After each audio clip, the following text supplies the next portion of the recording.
көрдүктөрдүн маанайын көтөрүп, ошону менен бирге жылмаюу тартуулаган Балмуздак фестивалю быйыл Бишкекте 4-чү ирет болуп өттү. Кыргызстандагы белгилүү балмуздактарды чыгарган ишканалар өздөрүнүн таттуу азыктарын таратышты. Бул иш-чараны өткөрүүгө март айларынан бери даярдана баштагандарын айтышты.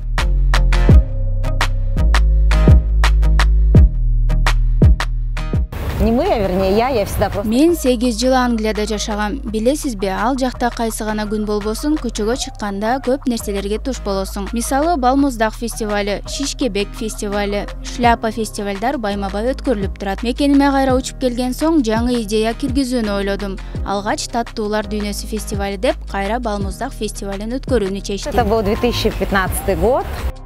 Олеся Семико Кыргызстандагы алгачкылардан болуп Балмуздак фестивалын өткөрүүгө максат койгон. Акырындап көздөгөн максатына жетүү үчүн түрдүү балмуздак компанияларын катышууга чакырган. Фестиваль өткөрүү абдан жоопкерчиликтүү жана оор. Бирок жыл өткөн сайын тажрыйба топтоп, ар бир жылда жаңы идеяларды кошуп, адамдарга майрам тартуулоо жакшы экенин белгиледи.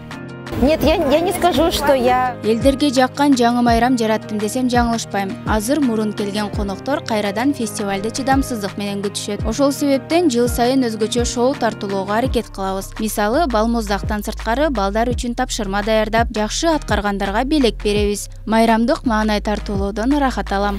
Вот у нас есть День детей 1 июня.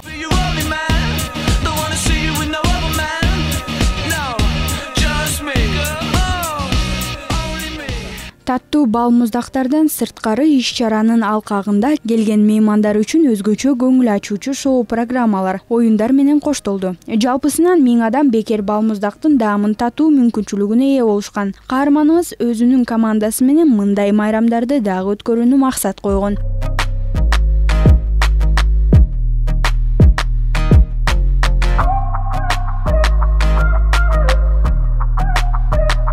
Айзада Нурадилова, Гүлчора Казымкулов, Нью ТВ, таң маанай берүүсү.